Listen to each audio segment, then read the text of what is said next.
Seja bem-vindo ao Som das Ideias, o podcast da editora PUC-Rio.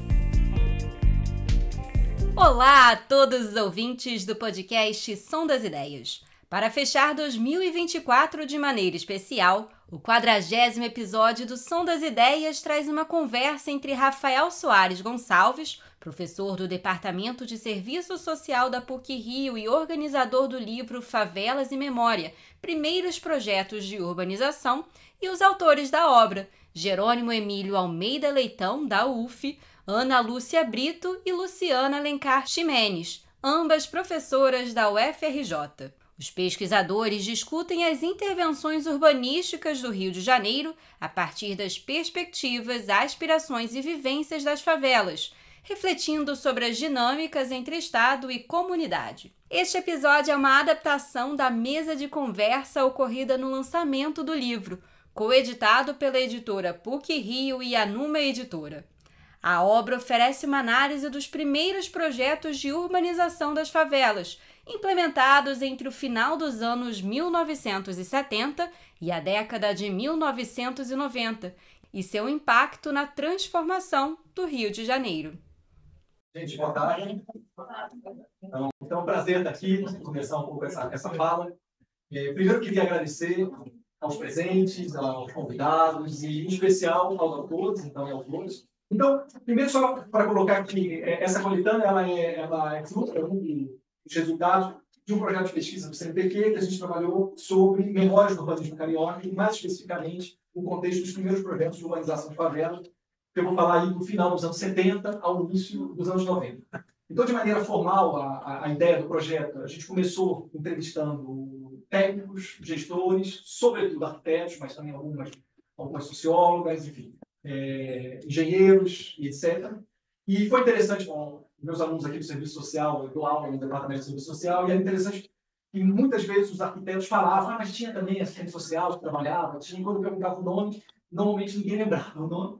Então, a segunda etapa do projeto, como desdobramento que a gente enxerga menos nesse trabalho aqui, é começar a entrevistar as assistentes sociais envolvidas também.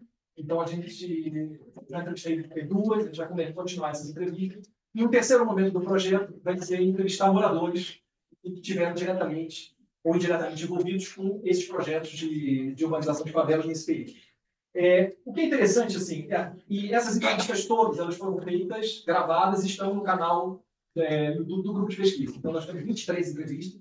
Um segundo trabalho, que isso vai ser daqui para frente, que a gente vai tentar construir, é que a partir dessas entrevistas, a ideia é fazer um audiobook sobre esses projetos de urbanização, especificamente, a partir da fala desses entrevistados. Né? Então, essa é a etapa que eu e a editora PUC, não sei como a gente vai fazer isso, mas a gente vai fazer.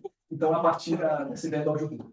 Bom, especificamente aqui, o corte, então, o interesse era trabalhar. A gente entendeu que esse período, do final dos 70 aos 90, há uma certa continuidade e uma certa lógica de análise para compreender em termos de circulação de ideias e, o que é interessante, sobretudo, circulação de pessoas. Né? Então, a gente vai ver que muitos dos técnicos, dos gestores, de pessoas que trabalhavam nesses projetos, eles, de alguma forma, se espelharam em projetos logo anteriores, ou eles passearam por muitos desses projetos, seja no governo do Estado, no governo federal, enfim, na prefeitura, inclusive em projetos distintos no decorrer do tempo. Então, que parece também interessante em termos de análise. É claro que quando a gente vai falar urbanização, a gente pode ir muito mais longe. Então, a gente teria antecedentes possíveis de análise. A gente pode, por exemplo, tiver um projeto de urbanização já no período do Pedro Ernesto, a gente pode falar no CERPA, no final dos anos 50, de projetos de urbanização. O início do governo Carlos Lacerda, mais especificamente, a partir de José Rios, teve um esforço de mutirão e de organização para os projetos de urbanização. E algo que a gente, com o Mário, com o Mauro, a gente vem trabalhando, igual em períodos de remoção de favelas, também ocorriam projetos de urbanização. Enfim, então, muitas vezes, a gente constrói períodos históricos para entender melhor esses projetos, esses processos, mas não necessariamente eles são tão estanques assim. Então, mesmo, paradoxalmente, em períodos de forte remoção na cidade do Rio de Janeiro, paradoxalmente, tinham projetos de urbanização ocorrendo no final dos anos 60 e início dos anos 70. Mas o que a gente vai entender, bom, por exemplo, o PENDOC, a Ação Comunitária no Brasil, o período da CODESCO, a Comunidade de Desenvolvimento, Companhia de Desenvolvimento de Comunidades, são períodos justamente conhecidos como de remoção de favelas, mas que também ocorreram projetos e processos de urbanização. Mas o que a gente vai entender é que esse período é importante, justamente porque eu acabei de falar do acúmulo de conhecimento, de uma materialização, de uma construção que de alguma forma foi passando, né, de geração em geração de técnicos que entravam nesse tipo de debate, e o que eu vou entender que fez do Rio de Janeiro um laboratório de políticas públicas de organização de favelas e talvez um grande exemplo em termos de pioneirismo, mas também de conhecimento técnico, né?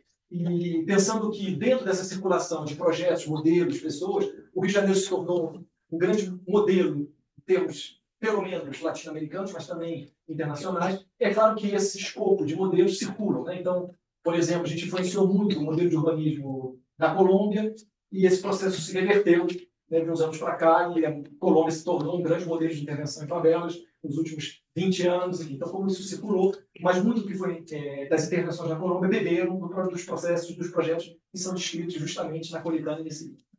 Enfim, para apresentar o sumário, e obviamente, num contexto histórico, a gente está falando de um processo de democratização, né? Então, que teve um impacto importante nesse tipo de reflexão e que tornou os projetos de urbanização uma linha mais central na intervenção por parte do Estado nessas áreas. O livro vai se basear a partir dos projetos ou em alguns temas mais transversais que vão atravessar alguns projetos, né? Então, primeiro, da Carolina, que está aqui, então ela trabalha justamente o Projeto Rio, né, no Complexo de Favelas da Maré, o projeto do governo federal, do BNH, que vai ter um impacto importante na leitura, né, desse espaço, uma modificação importante dessa área. E o que é interessante no texto que ela vai falar é que, ao mesmo tempo que trazia elementos pioneiros na intervenção, mas que carregava também, nas palavras do autor, os sentidos de ordem e desordem do que o poder público pensava, delimitava e concebia do que era a favela. Um segundo artigo escrito por mim, que é sobre as intervenções da Light. Então, para imaginar que no final dos anos 70, a Light é estatizada, e dentro de um escopo também desse processo de democratização, vai ser o primeiro serviço público, de maneira geral, que vai entrar nas favelas, integrando de alguma forma o conjunto das casas ao serviço público de luz. Então, até então, a gente tinha os camineiros, né? Quem tinha uma cabine de luz que conectava e vendia essa luz internamente, as comissões de luz posteriormente. Então, a luz como serviço já existia, mas dentro de uma lógica de tolerância precária nesses espaços, era proibida a conexão das casas diretamente ao serviço público, justamente para evitar um reconhecimento de fato desses espaços. Então, a Light vai ser o primeiro projeto, que é interessante. Bom, eu não vou entrar nisso, mas a Light, volta e meia, ela vai regularizar o que ela já regularizou. Mas o que é interessante pensar é que, a partir do serviço da Light, a gente compreende uma série de outras questões, porque o fato de colocar um relógio de luz individualmente nas casas pressupõe, por exemplo, a numeração das casas, pressupõe, por exemplo, o nome das ruas. Então, o que a gente começa a ver que, de alguma forma, a empresa, em alguns contextos e situações, ela quase agiu em nome do próprio Estado, da prefeitura, extrapolando, de alguma forma, o serviço em si, mas já trabalhando, de alguma forma, no próprio processo de urbanização, de construção desses espaços. O terceiro artigo é o projeto Mutirão, do Jerônimo da Silva, né? Um projeto que vai trabalhar justamente essa experiência na favela do Rio de Janeiro. Eram projetos mais pontuais, se a gente for comparar na escala que vai entrar, por exemplo, Favela Bairro, mas que pressupõe a questão dos acessos, do saneamento, e a questão das escolas, enfim. O que é interessante nos artigos, no artigo eles escrevem como que esse projeto ele vai dialogar entre o saber popular e o saber técnico, e vai ter um papel importante também como um primeiro trabalho por parte da prefeitura em grande escala nas favelas da cidade. Dentro desse projeto, o que é interessante é que ele vai se desdobrar num projeto que é extremamente interessante, e eu acho que ainda há pouco analisado, que é o projeto de reflorestamento comunitário. Ele nasce especificamente dentro do Mutirão. Depois ele vai ter um direcionamento mais claro para a questão do meio ambiente, inclusive vai sair da Secretaria de Desenvolvimento Social, posteriormente Habitação, e vai estar na Secretaria de Meio Ambiente, mas que é trabalhado pela Natasha Augusto Barbosa, e que me parece um trabalho interessante. E nos últimos dias, isso vem falando, por exemplo, uma reportagem no jornal O Globo, falando que o estado do Rio de Janeiro foi o único estado do Rio de Janeiro em que a cobertura vegetal aumentou, né, a cobertura de florestas de 32% para 34%, e certamente um dos elementos é justamente o reflorestamento comunitário, que é um dos poucos projetos perenes e que passaram governos e continuam existindo, mesmo que a gente tenha mudado o nome daqui e dali. Enfim, então eu lanço para vocês, assim, se vocês tiverem curiosidade, de verem imagens do Rio de Janeiro dos anos 70, início dos anos 80. O Rio de Janeiro hoje é muito mais verde, as suas encostas, do que era no passado. Apesar da gente sempre relembrar que as favelas estão destruindo a floresta do Rio de Janeiro, etc. Enfim, o texto do Brian McKenna vai falar especificamente do projeto do Pavão Marronzinho, e para mim foi uma grande experiência dessa pesquisa, de compreender também que muito do que a gente construiu em termos de conhecimento técnico e de políticas públicas nas favelas nasce e bebe muito desse grande projeto do governo Brizola, do Pavão Marronzinho. e isso é interessante na pesquisa. Eu procurei, junto com os arquitetos, os gestores, os técnicos, ter perguntas voltadas à dimensão política dessa intervenção, tanto no diálogo com moradores, enfim, com tráfico, seja o que for, com o poder público, com outros órgãos, mas também de compreender por parte deles qual foi as estratégias em termos técnicos. Enfim, então, o que era, por exemplo, botar um cano, como você fez, como era a questão da luz, que solução foram dadas. Eu digo isso assim, porque às vezes a gente escuta questões, as pessoas falam, não, é super interessante fazer isso, fazer aquilo, como que as pessoas estivessem inventando a pólvora há 2 anos atrás. E quando eu escutei pessoas que nos anos 80 já faziam isso, enfim, e como é importante, em termos de memória, a gente escutar e a importância que isso tem. Então, o Brian McKay, que é um especialista, ele é dos Estados Unidos, ele trabalhou muito esse período do governo Brizola e ele escreveu esse artigo especificamente sobre essa intervenção no Pavão-Pavãozinho. Bom, voltando à questão do saneamento, sobre a dimensão do saneamento, a Ana Lúcia Brito, que é uma especialista sobre esse debate há muitos anos, ela trouxe no seu artigo uma discussão mais transversal, trabalhando algumas dimensões, alguns projetos do Profácio, do Prosanear, mas essa dimensão também do Favela Bairro. E aí, por exemplo, eu posso dar um exemplo dessa questão das entrevistas. Eu entrevistei o Estelberto, que é um engenheiro sanitário super conhecido dessa dimensão, e ele me trouxe uma ideia do PV, que eu não tinha a menor ideia, do posto de visitação. E ele falou que nas favelas a ideia era fazer 20 metros, porque pegava um cano, você põe um cano de um lado, um cano de outro, você conseguia limpar. Então, como foram as soluções? Ele falou, isso não tem nenhuma norma técnica, não tem nenhuma portaria, a gente inventou e virou regra. Então, para imaginar como foram as soluções que foram sendo dadas. Bom, depois, um outro trabalho também, no mesmo período do governo Brizola, foi o projeto Casa Família no Lote. É o primeiro grande projeto de regularização de favelas, de loteamentos, inclusive de conjuntos habitacionais, porque a gente não sabe que boa parte do que foi produzido pelo próprio Estado, ele já nasce com uma forte precariedade jurídica, de alguma forma, e o Casa Família no Lote, de alguma forma, ele vai lidar com essas questões. Em termos de formulação de políticas e da dimensão simbólica, é extremamente importante, como um movimento dentro do projeto de urbanização como um todo, um sinal do Estado indicando que as favelas vieram para ficar, né, dentro dessa dimensão de negar o processo de remoção, mas em termos de resultados concretos, como grande parte da dimensão do Rio de Janeiro, no que diz respeito à regulação de favelas, foi muito limitado com resultados concretos. O que não aconteceu, por exemplo, no caso de loteamento. E aí é o texto do Tomás Cortado, a regularização de loteamento, uma política de urbanização da periferia do Rio de Janeiro, e talvez nessa dimensão de regulação fundiária seja a dimensão que na cidade do Rio de Janeiro mais avançou, né, em termos de regularização. E eu acho que é um elemento importante, porque a produção do urbano no Rio de Janeiro, em termos de loteamento, é extremamente importante. Em termos de construção, de ocupação urbana, ela é extremamente, muito maior, de alguma forma, do que outros processos de produção do urbano, mas que talvez, em termos de produção de conhecimento, é muito pouco analisado, né? Então, eu acho que isso também é um elemento importante de análise que o texto do Tomás Cortado tem uma tese sobre isso e contribuiu nesse sentido. Enfim, para fechar um pouco esse processo, o texto do Adalto, da Rosângela e da Luciana que está aqui, que vai falar em nome dos coautores, enfim, vai trabalhar sobre Favela Bairro Pro Rio, e que, de alguma forma, a gente fecha essa dimensão do Favela Bairro como uma síntese, né, como de uma série de acúmulos de conhecimentos e projetos de urbanização anteriores, né? O que eu acho que a partir do Favela Bairro, depois, quando a gente vai entrar em PAC, a gente vai entrar em outras dimensões, a gente já está falando, talvez, de outro modus operandi, de um outro contexto político também, enfim, já tem um período mais longo do PT no governo, apesar que isso no Estado do Rio de Janeiro é uma outra dimensão dentro dessa escala, desse pacto federativo nesse período, que não está muito diferente atualmente, mas, enfim, que eu acho que já ganha uma outra dimensão em termos de análise, e que é interessante, que não é um objeto dessa pesquisa desse livro, mas que foi de uma pesquisa da Luciana, do Adalto, da Rosângela, então talvez ela vá poder falar. Eles trabalharam de maneira muito concomitante com o mesmo tema, sobre urbanização de favelas, mas eles vieram até a dimensão dos dias atuais, né? Então, depois a Luciana vai fazer propaganda também do livro, eu escrevi no livro também dela, e a gente troca assim, com convidado.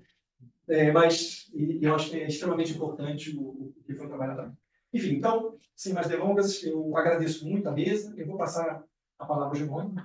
Então, assim, é claro que o texto trata do meu tema de pesquisa, né, desde a época da minha tese de doutorado, que foi no final dos anos 90, né, eu trabalho com esse tema de saneamento, enfim, trabalho com saneamento até hoje, e hoje continuo trabalhando com saneamento em favelas, né, mas eu acho que, enfim, o livro também dá alguns spoilers, e talvez chamar a atenção para algumas coisas que são interessantes e que podem trazer a gente para refletir, né, no momento em que hoje a gente está, né, com o contexto de privatização dos serviços, né, no Rio de Janeiro, ou seja, são 3 concessionárias, né, que atendem o município do Rio de Janeiro, e como é que era em outro momento, né, quando esses serviços eram prestados, né, pela SEDAI, né, que é uma empresa pública. Né? E na minha tese de doutorado, eu tive a ideia, quer dizer, ela partiu de um pressuposto, né, que era comparar um pouco, né, dois momentos da SEDAI. Né?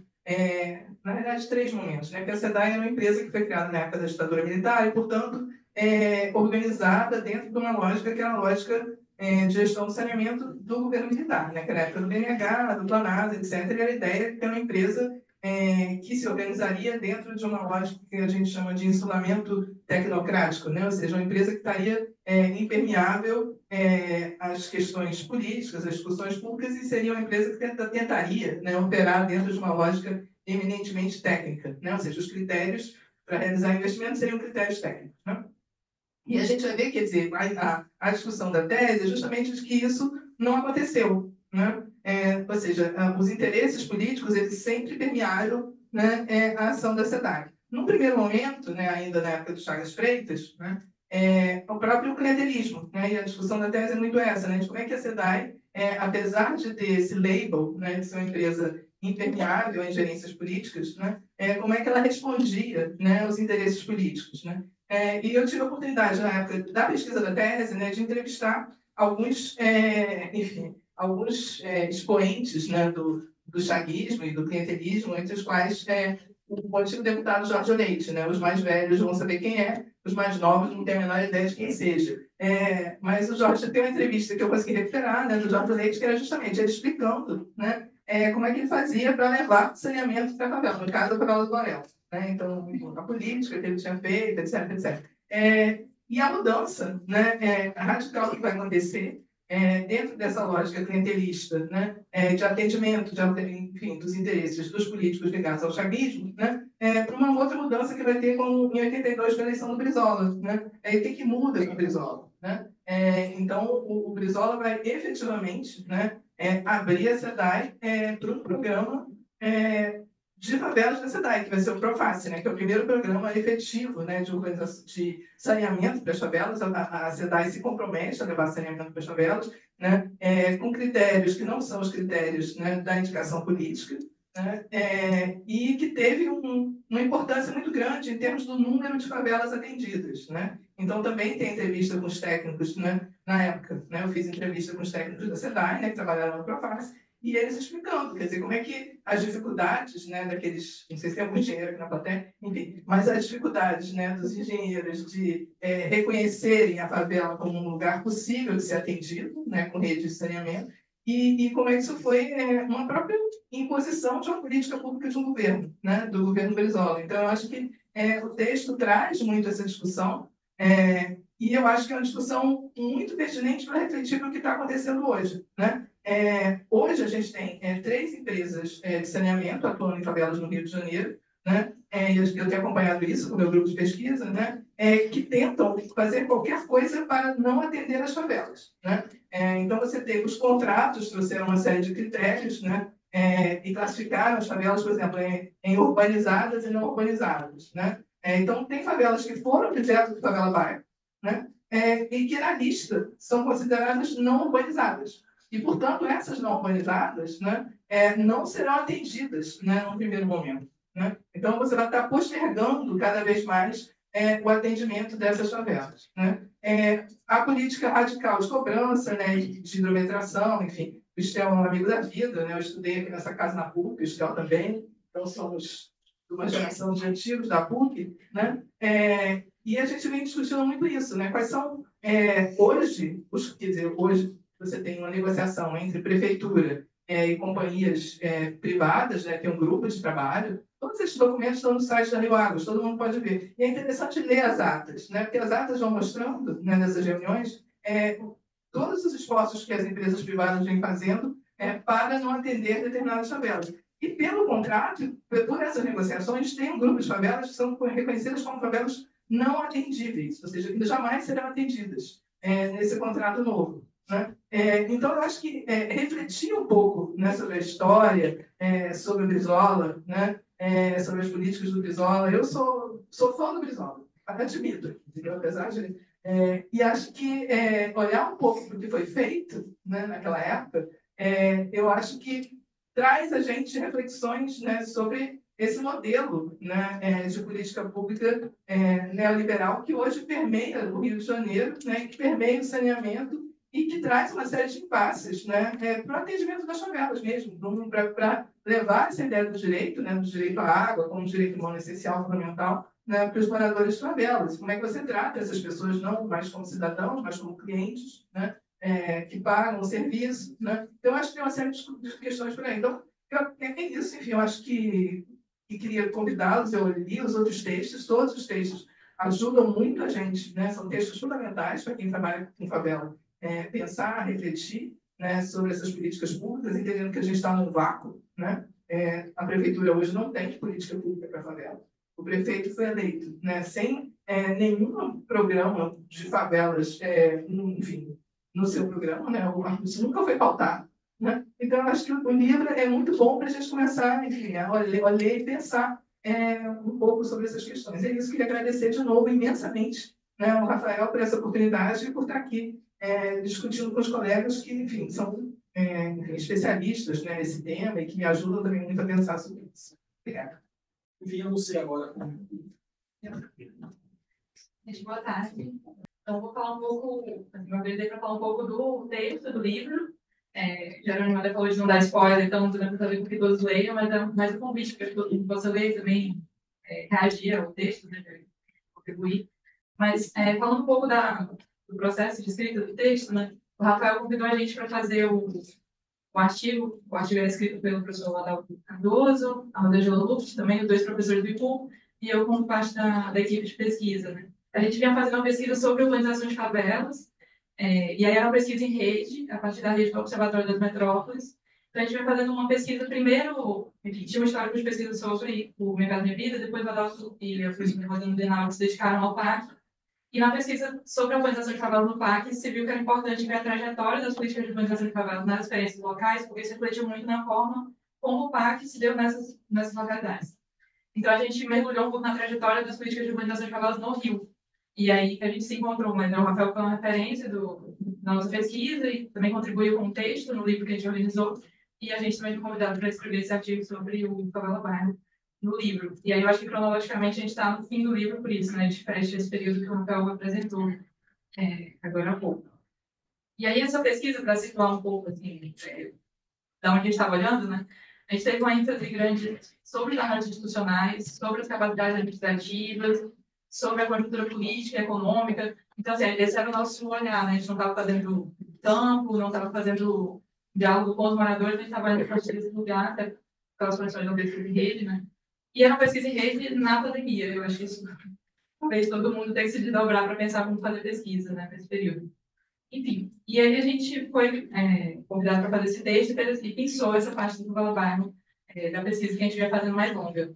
E para a gente, a pesquisa sobre o PAC, a urbanização de favelas nesse ciclo mais recente, viu o Favela Bairro como quase um antecedente, né, como um ponto de partida para essa trajetória que a gente estava olhando. Então foi legal voltar para ver. E aí o nosso texto, a gente não inventou muita coisa, ele é completamente cronológico, organizado conforme a linha do tempo. E a gente usa o PRAP como fio condutor, né? O Programa de Urbanização de Assentamentos Populares, que é o termo técnico dos contratos que foram firmados junto ao BID e que habilitaram o Favela Bairro. Então, a gente olha tanto os antecedentes do Favela Bairro, depois a gente olha o programa em si e os desdobramentos dele. Vou passar muito rápido sobre o Favela Bairro, porque eu acho que, lendo o texto, é como a gente aprende melhor, né? Mas chamando a atenção para algumas coisas que foram legais na escrita do texto. Assim, e agora, relendo ele, acho que são os pontos que parecem mais legais assim, de rever. Primeiro que eu acho que o Favela Bairro, ficou claro na fala do Rafael também, né? Ele é um marco, né, para a entrada da urbanização de favela na agenda do poder público. E não que não existisse, pelo contrário, né, existiam várias experiências, né, de urbanização de favelas e um acúmulo, né, do saber técnico sobre a urbanização de favelas aqui no Rio. Mas o Favela Bairro foi um marco, né? E foi um marco não só para a história da política habitacional no Rio de Janeiro, como no Brasil todo. Eu sou cearense, estudando, me formei na Federal do Ceará, o Favela Bairro era uma referência. Para todo lugar, né, o Favela Bairro era uma referência. Então, a gente pega um pouco dos antecedentes do Favela Bairro, que eu acho que passa muito rápido, porque o Rafael já contou várias coisas, a Ana Lúcia também. A gente tem o projeto Mutirão como um dos grandes antecedentes, né, do Favela Bairro. Boa parte da equipe que trabalhou no Favela Bairro tinha essa expertise do projeto Mutirão e também tinha passado em outros programas. O Rafael falou, tem um acúmulo, né, as pessoas iam acumulando saberes e circulando entre diversas iniciativas. E eu acho que tem um contexto do Favela Bairro que a gente veio mudar no ciclo do lulismo, e falando grosseiramente, de que a gente não tinha financiamento do governo federal para a urbanização de favelas como a gente veio a ter com o PAC, né? Então o BID teve um papel importante de financiar, de trazer recursos internacionais, enfim, colocar uma agenda. Eu acho que aí dá toda uma discussão, né? Mas o Favela Bairro tem esse traço, né, de ter o financiamento do BID com contrapartida local, e não contar com recursos federais. E ele foi construído também, acho que com uma base muito forte de marcos normativos, e para a gente é importante ver como a lei orgânica do município trazia respaldo para as iniciativas do Favela Bairro, né? Até eu acho que o Favela Bairro foi reconhecido por provocar poucas emoções, né? Que já tinha entrado na lei orgânica do município, também pelos ganhos, né? Do processo de democratização, posicionamento político até do Brizola, que eu tinha falado. A consolidação, né, da política habitacional no plano diretor e depois a criação da Secretaria Municipal de Habitação. Então, tudo isso fez com que o Favela Bairro entrasse num momento ali mais consolidado, de consolidação da política. E é isso, quando a gente entra no Favela Bairro, a gente vê que ele não é uma experiência pioneira, porque ele parte desses acúmulos, mas ele é um marco, ele inicia ali uma trajetória que a gente fala que é uma trajetória assim, de 20, 25 anos que a urbanização de favelas esteve na agenda política, né, do governo local na cidade do Rio de Janeiro. E isso foi importante para a capacidade administrativa. Até hoje a gente está falando de referenciando os técnicos que estiveram no Favela Bairro como, enfim, referências desse tema, né? Tem alguns aspectos do Favela Bairro, eu acho que, enfim, no texto a gente tem mais, né, espaço para falar, mas acho que a gente tem, primeiro isso, de ter o recurso do BID, isso molda várias iniciativas, a gente vai ver várias vezes nas entrevistas que a gente fez com os técnicos, e nos documentos e registros, né? O que era possível fazer nesse diálogo com o BID, né? O que era possível botar no contrato, o que era possível se comprometer, o que o BID topava, ao mesmo tempo que os próprios técnicos tinham de expertise moldando os contratos. Isso é uma parte importante para entender o programa, né? Também no Favela Bairro se organiza uma estratégia de terceirização, né, de contratação de empresas para executar as obras. Isso aparece também em algumas entrevistas, assim, os problemas, né, e alguns ganhos, mas principalmente os problemas de transformar aquele projeto envolvido pelo corpo técnico para fazer contratação de escritórios, né, empresas para fazer as obras. Também tem uma questão que o Favela Bairro trouxe, que eu acho que depois o PAC replicou, que é de não ter um componente de produção habitacional dentro do projeto de urbanização de favelas. Assim, tinha um componente, ela era muito exíguo, né? A produção habitacional dele estava no bairro bem mínima, e se definia um percentual máximo de remoções. Que a gente até cita, né, que o Favela Bairro no início era no máximo 5% de remoções, depois no máximo 8% de remoções para desadensamento, isso também pela possibilidade de provisão habitacional dentro dos corpos de contratos. E isso molda também o que se consolida como Favela Bairro, né? Não são intervenções que removem, tanto quanto a gente viu no ciclo mais recente, e eu acho que isso marca um pouco. E o Favela Bairro, eu acho que um tema que é super atual é pensar que ele não entrava em áreas de risco. Ele era, assim, para a definição das áreas de atuação, ele tentava não entrar nas áreas de risco por vários motivos, mas, enfim, isso levou a uma situação que hoje a gente pensa como discutir urbanização de favela sem entrar em áreas de risco. Dada a agenda que a gente tem hoje de enfrentamento de situações emergenciais, catástrofes, emergência climática, etc. E aí, uma coisa que era importante para a gente na pesquisa era entender como o instrumento das áreas de especial interesse social se consolidaram ao longo da consolidação do Favela Bairro, como que eles foram essenciais para viabilizar os recursos, etc.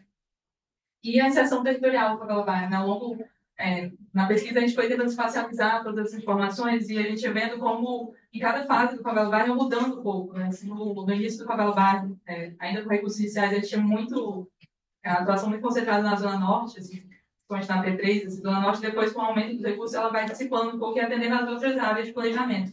E aí, eu acho que à luz de hoje, a gente pode ver como o Favela Bairro entrou muito pouco na área de planejamento do quarto, Rio Grande do Barra, da Tijuca, Jacarepaguá, num período em que foi a região que mais cresceu a população moradora de favelas da cidade do Rio de Janeiro. Assim. Então, tem várias questões que a gente pode pensar dessa distribuição espacial do Favela Bairro. E uma das coisas importantes também, que eu acho que o Rafael, na época que a gente estava escrevendo, pediu, era incluir o pouso. Eu acho que foi uma experiência importante que veio, né, dessa construção do Favela Bairro, que a gente tem visto no esvaziamento. Assim, né? No texto a gente tenta falar um pouco do papel do pouso para a regularização urbanística das favelas, para a construção das normativas todas, e até para a orientação no início, depois um esvaziamento das funções do pouso. Enfim, acho que é uma coisa que, para o balanço atual, acho que faz sentido de pensar também o papel que ele tinha e o vazio que ele faz hoje. Né? E não que não exista, mas completamente esvaziado. Né? Eu lembro que a gente consultou uma reportagem recente que dizia que tinha 3 pousos ativos na cidade do Rio de Janeiro, assim, que era nada, né? Se a gente pensar, com muita terceirização, contratação de profissionais por fora, assim, com contratos. Sim, o pouso o posto de orientação urbanística e social, que eu sempre esqueço usar assim, mas os pousos eram uma tentativa de tentar ter um escritório técnico local com equipe multidisciplinar nas favelas que tinham recebido o Favela Bairro. Então, a ideia era que aquela equipe multidisciplinar acompanhasse, né, aquelas favelas urbanizadas após a urbanização para manter uma presença no território, para ter uma orientação. Enfim, isso era a proposta inicial. Né? E aí o povo teve um papel importante no reconhecimento de loradores, no processo de, enfim, toda a produção técnica, né, saber técnico daquelas comunidades. E a ideia é que depois eles, enfim, como o Favela Bairro tinha uma bandeira da integração, né, transformar a favela no bairro, integrar a cidade, um dia o povo não seria mais tão necessário naquela favela, porque estaria integrado e urbanizado. E aí, com o tempo, ele foi se esvaziando e virando um instrumento muito mais de fiscalização e de controle do que de orientação. E aí, vou organizar para 2 minutinhos, para não fugir muito. A gente, no final do texto, a gente tenta atualizar essa discussão do Favela Bairro à luz do que a gente viu na avaliação do parque, desse ciclo de megamento, do ciclo olímpico, etc. Como é que a gente olha o Favela Bairro a partir daí, né? E não vou, lá no texto está muito mais bem organizado do que eu vou falar aqui, mas a gente entendeu e concordou, né, que o Favela Bairro ele é um marco para essa consolidação da política de urbanização de favelas e para a política habitacional no município do Rio. Ele trouxe um quadro normativo super importante para a cidade, mas é uma experiência com alguns limites que é importante a gente reconhecer para também atualizar as agendas, né?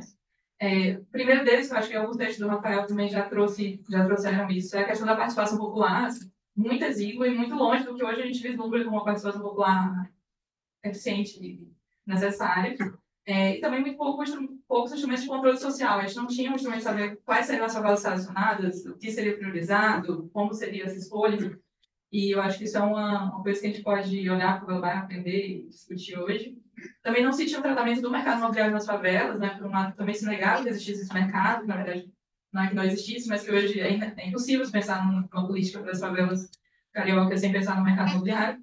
E a regularização fundiária, que eu acho que Rafael já apontou, que o Favela Bairro avançou muito pouco na regularização fundiária, apesar de ter avançado na regularização urbanística. Mas, assim, a gente só veio incluir a regularização fundiária na urbanização de favelas com força no PAC, né? E aí, chegando nisso, acho que um apanhado geral assim, do Favela Bairro fez a gente perceber que ele era fruto, né, muito resultado da conjuntura política e econômica daquele momento. Enfim, todo o escopo, o desenho institucional, toda a agenda do Favela Bairro era resultado dessas conjunturas, né? E elas mudaram muito fortemente no ciclo aí do PAC. PAC, Mercado da Vida, Megaventos, enfim. Esse ciclo que foi vivido no Brasil de uma forma já muito intensa, no Rio de Janeiro foi muito mais, né? Então, a gente teve nas gestões do Paes, já também pós eleição do Lula, uma mudança importante que na nossa pesquisa a gente entra mais, e aí tipo, convite para vocês, né? Quem tiver interesse em olhar mais nos resultados das pesquisas, estão todos no site do Grupo Habitação e Cidade, lá do Trabalhadores das Metrópoles. Mas pontuando, acho que a gente pode ver que o PAC foi, enfim, a primeira vez que o governo federal investiu de fato na urbanização de favelas com recursos, com subsídios, etc. E veio o mercado de vida também, que deveria ser uma grande política de produção habitacional, mas acabou também servindo muito a reassentamento, muito para viabilizar emoções, e isso é uma questão. E o Favela Bairro, que vinha sendo a política desenvolvida no âmbito do PROAP, né? Foi meio que substituído por um novo label, usando a expressão que a Ana Lúcia trouxe, que foi o Morar Carioca. E a gente tentou pincelar isso um pouco no texto, o que foi o Morar Carioca, o que ele mudou ou não em relação ao Favela Bairro. Mas, sem dúvida, ele mudou bastante, inclusive pela conjuntura que estava dada ali, né? E as remoções, assim, toda a militarização dos territórios, a vinculação dos projetos de urbanização de favela com segurança pública, tanto das UPPs, né? E o risco voltando a ser um grande argumento de remoções.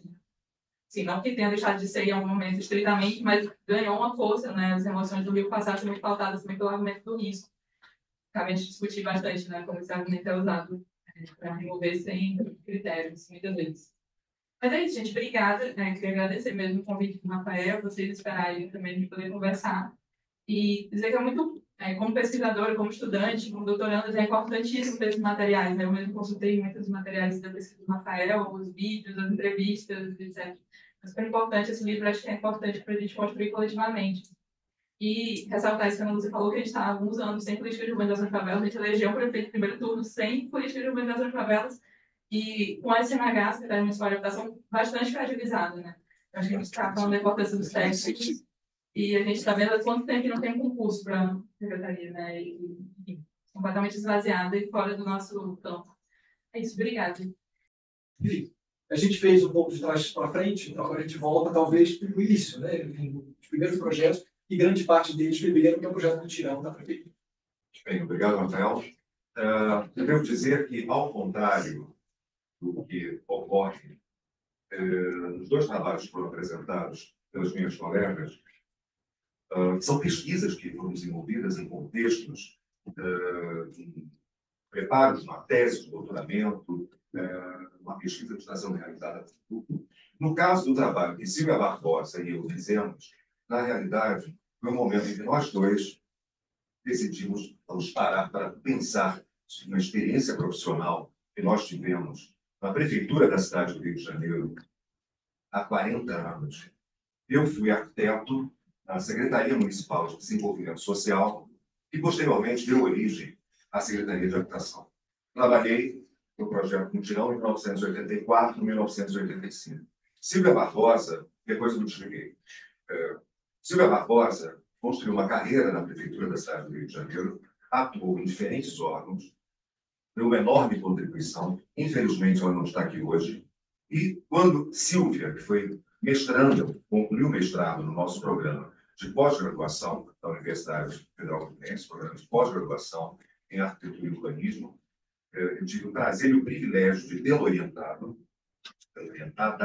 e o resultado é que nós decidimos, vamos fazer uma reflexão sobre aquela vivência nossa, o que foi aquela experiência em um contexto particularmente especial, na medida em que nós estávamos vivendo um quadro de redemocratização do nosso país.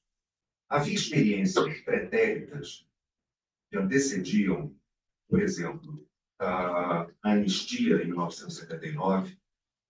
Havia experiências que estavam sendo realizadas antes da eleição, a primeira eleição que nós tivemos, para um governador no nosso país, desde 1965, que foi, no caso do Rio de Janeiro, a eleição do Leonel Brizola.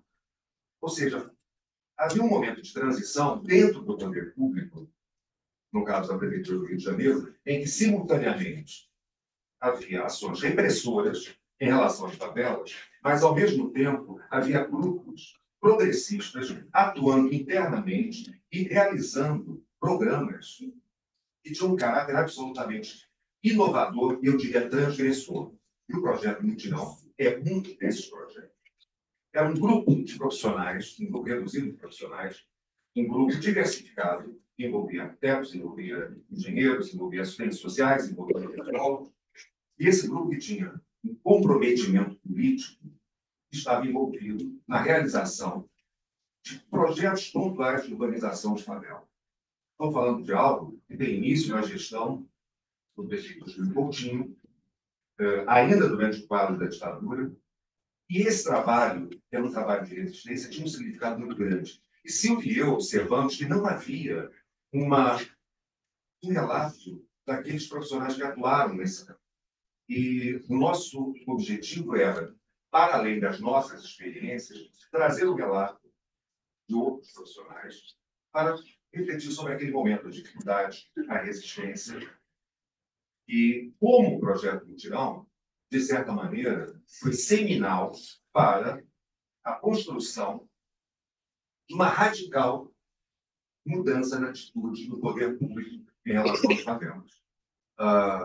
Nós falamos aqui de Brizola, minhas colegas, meu colega falaram sobre Brizola, e é importante lembrar que, quando Brizola fez sua campanha, em 1982, para o governo do Estado do Rio de Janeiro, ele tinha como um dos seus principais projetos transformar as favelas em bairros populares.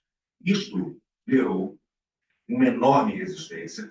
Lembro-me da então candidata Sandra Cavalcante, que afirmava categoricamente que Brizola pretendia transformar os barracos de madeira em construções de alvenaria e que isso seria salvo. Da mesma maneira que, quando Brizola afirmava que as operações policiais em favelas deveriam cumprir os mesmos ritos observados na cidade oficial, em que só poderia ser possível ingressar numa casa com um mandado de busca e apreensão. Não era mais pé na porta. Isso foi considerado pelos setores mais conservadores como um estímulo ao crime organizado. Ou seja, estender a cidadania a uma população absolutamente excluída, à margem da legalidade oficial, era algo visto como sendo um estímulo ao crime. Então, eu vejo, não vou falar nada sobre o trabalho, pessoal, por favor, leiam um livro, comprem um livro, certo? Eu acho que não haverá spoiler, é fundamental comprar, e parabéns à editora da PUC. E por essa razão, não vou falar nada sobre o trabalho. Então, o que eu pretendo trazer nessa minha breve fala é recuperar esse período, que é um período crucial, em que há uma mudança clara do Estado em relação às favelas.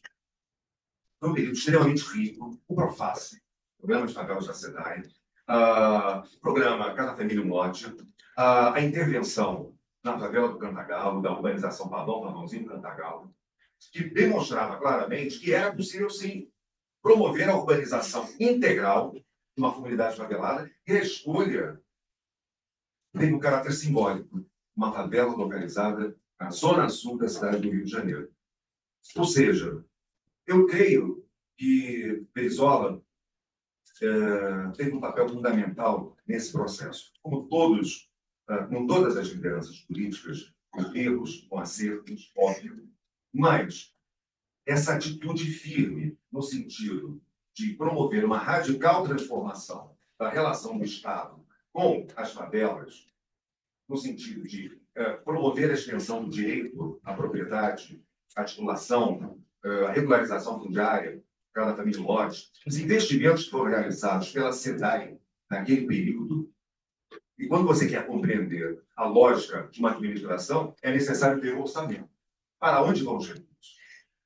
E eu me lembro, naquela época, que na Barra da Tijuca, a Associação Comercial e Industrial da Barra afirmava: nós pagamos valores altíssimos de IPTU e a SEDAI está investindo em favelas. Este foi o cerne, 2, uma das motivações para a tentativa de emancipação do município da Barra da Tijuca. Eu sempre achei que, se eles tivessem proposto a criação de um principado, teria dado certo. Algo assim como Mônaco. Família real, um espaço das elites. Eu creio que houve um erro no projeto da proposta de emancipação. A ideia de criar um novo município, totalmente um principado, e na ocasião, eu acredito que isso poderia ter sido a nossa grande esquerda. Eu acredito. Aí teria dado certo. Não dei essa ideia na ocasião, porque eu era virtualmente, visceralmente, contra essa iniciativa. Então, a Barra afirmava como a SEDAI está investindo maciçamente em favelas que não pagam absolutamente um centavo. A ideia de justiça social, a ideia de transformar a qualidade de vida das famílias que viviam nessas condições. E essa demonstração de que é possível, sim, promover a urbanização integral de uma comunidade, como no caso do Pavãozinho Cantagalo. Eu devo dizer que, para mim, trajetória é um termo muito confuso. A minha trajetória, isso não tem ninguém. Fala que eu tenho uma trajetória. Eu tenho meu ofício como arquiteto. Mas eu tenho orgulho de ter participado desse projeto do Pavãozinho e Cantagalo. E o significado que as intervenções representaram dessa comunidade. Então, eu vejo que tudo que veio depois, e nesse sentido, Pagalabai teve um caráter extremamente importante, na medida em que seria a tentativa de transformar a urbanização de favelas não mais numa ação deste ou daquele governo, mas sim uma política, não de governo, mas uma política de Estado, uma política que teria um caráter permanente. E, nesse sentido, hoje nós temos um retrocesso. Um retrocesso que foi destacado pelas minhas colegas, eu concordo integralmente. Eu vejo que nós hoje não temos uma política de urbanização de favelas, quando todos nós imaginávamos, quando houve o programa Morar Carioca, que foi apresentado como alta culinária francesa. Alta culinária. E favela bairro sem feijão com arroz, um bom tempero. Aí veio o programa Morar Carioca, que falava de sustentabilidade, falava de tratar não somente do espaço público, mas também do espaço privado, da moradia, da assistência técnica, de mudar radicalmente as condições de acessibilidade. Ou seja, quando você lê, e eu participei do curso com colegas, era algo que você dizia, bem, agora será algo melhor. Vamos partir do feijão com arroz, como eu disse, para uma culinária francesa, não é cordon bleu. Não, mas não é o caso. Porque hoje foi um profundo retrocesso e não temos hoje uma política da Prefeitura da cidade do Rio de Janeiro, no que diz respeito à urbanização regular, sistemática, gradual, contínua das favelas na nossa cidade. Eu lamento profundamente, me surpreende que isso não tenha sido objeto de debate durante o processo eleitoral. Me surpreende que associações de moradores de favelas não tenham se manifestado em relação a essa questão. Me surpreende que, na nossa categoria, não tenha havido um manifesto claro, incisivo, no sentido de cobrar do prefeito, do candidato que conseguiu uma eleição com o pé nas costas, um comprometimento com a retomada de algo que era fundamental. Então, eu espero que tenhamos nos movimentar em relação a isso. Eu devo dizer, concluindo, que o nosso trabalho, o trabalho que foi organizado pelo professor Rafael, esse esforço que vem sendo realizado no sentido de construir uma memória sobre as favelas cariocas, sobre as intervenções do poder público, e espero que o nosso trabalho como acadêmicos seja uma contribuição, sim, para a formatação de políticas públicas que tenham outro caráter, um caráter mais participativo, um caráter de maior respeito à sustentabilidade, em que os interesses das empreiteiras não prevaleçam e que, dessa maneira, possamos construir uma cidade melhor para todos. Pessoal, é isso aí. Obrigado. Espero ter entendido. Para a gente fechar, esse debate aqui daria 5 horas, porque é complexo demais, mas agradeço a todos. Obrigado.